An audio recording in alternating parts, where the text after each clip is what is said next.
भारत के 7 सबसे खतरनाक हॉन्टेड प्लेस जहां रात में जाने की हिम्मत कोई नहीं कर सकता। Number 7, grand Paradi towers, Mumbai. Mumbai के सबसे पॉश इलाकों में से एक में बना ये टावर बाहर से जितना आलीशान दिखता है, अंदर से उतना ही डरावना है। बताया जाता है कि यहाँ रहने वाले कई लोग रहस्यमयी तरीके से अपनी जान दे चुके हैं, और वो भी एक ही फ्लैट से कूदकर। इतने सारे हादसों के बाद ये टावर हॉन्टेड रेजिडेंशियल का टैग पा चुका है। कई लोगों का कहना है कि उन्हें यहाँ किसी की मौजूदगी का एहसास होता है, जैसे अजीब सी आवाजें, अचानक रोशनी का बुझ जाना और सीढ़ियों में छाया का दिखना। रात होते ही यहाँ का माहौल डर में बदल जाता है। नंबर 6, इगोरचेम बांध, गोवा। शांत समुद्री हवा और चर्चों वाले गोवा में भी एक ऐसी जगह है जहां सूरज ढलते ही डर उतर आता है। राया गांव के पास बना इगोरचेम बांध दिन में जितना शांत है, रात में उतना ही रहस्यमयी। लोकल लोग कहते हैं कि यहाँ आत्माओं की मौजूदगी है जो देर शाम अजीब आवाजों के साथ महसूस होती है। किसी के चलने की आहट, अचानक पीछे कोई साया, और कभी कभी महसूस होती है किसी के सांस लेने की आवाज। पुलिस और गांव वालों ने यहाँ रात में जाने से साफ मना किया हुआ है। Number 5, downhill, West Bengal. दार्जिलिंग के करीब बसा करसियांग का ये हरा भरा इलाका दिन में बेहद खूबसूरत लगता है, लेकिन जैसे ही सूरज ढलता है यहाँ की हवाओं में चीखें घुल जाती हैं। विक्टोरिया बॉयज स्कूल के आसपास का जंगल सबसे ज्यादा डरावना माना जाता है।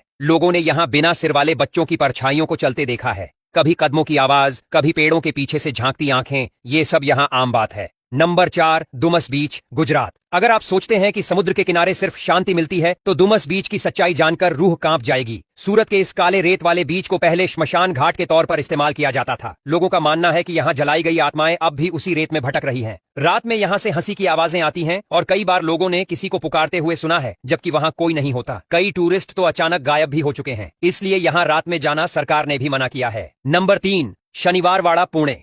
इतिहास की किताबों में दर्ज पेशवा नारायण राव की दर्दनाक हत्या की कहानी आज भी इस किले की दीवारों से टकरा रही है। कहते हैं कि जब नारायण राव की हत्या हुई तब उनकी उम्र सिर्फ 13 साल थी। वो मरते समय चिल्ला रहे थे, काका मल्ला वाचवा, यानी काका मुझे बचाओ। अब यही शब्द शनिवारवाड़ा की रातों में गूंजते हैं। पूर्णिमा की रात को यहाँ कोई भी अकेला नहीं रहना चाहता। कई लोगों ने यहाँ अजीबोगरीब घटनाएं महसूस की हैं, जैसे दीवारों से आती सरसराहट, अचानक खुलते दरवाजे और बच्चों की चीखें। नंबर 2, कुलधरा गांव, राजस्थान। करीब 200 साल पहले एक ही रात में पूरा गांव खाली हो गया था। कहते हैं पालीवाल ब्राह्मणों ने गांव छोड़ने से पहले इसे श्राप दे दिया था कि कोई भी यहां बस नहीं पाएगा, और सच भी यही है। आज तक कोई यहां टिक नहीं पाया। यहां के टूटे फूटे मकान, वीरान गलियां और खामोश हवाएं रात में डर की कहानियां सुनाती हैं। कुछ टूरिस्ट तो कहते हैं कि उन्हें वहां बच्चों के खेलने की आवाजें सुनाई दी। किसी ने दरवाजा खटखटाया, लेकिन बाहर कोई नहीं था। नंबर 1, भानगढ़ किला, राजस्थान। ये भारत का सबसे मशहूर और खतरनाक हॉन्टेड किला है, जहां शाम होते ही एंट्री पूरी तरह बैन है। आर्कियोलॉजिकल सर्वे ऑफ इंडिया ने साफ कह रखा है कि सूरज ढलते ही कोई अंदर ना जाए। किंवदंती है कि एक तांत्रिक ने रानी रत्नावती को पाने की कोशिश में किले को श्राप दे दिया था, जिससे पूरा राज्य तबाह हो गया। आज भी लोग कहते हैं कि उन्होंने वहां किसी के रोने, झूमने और चीजें फेंकने की आवाजें सुनी हैं। कई लोगों ने कोशिश की, लेकिन जो भी अंदर गया वो कभी पहले जैसा नहीं रहा।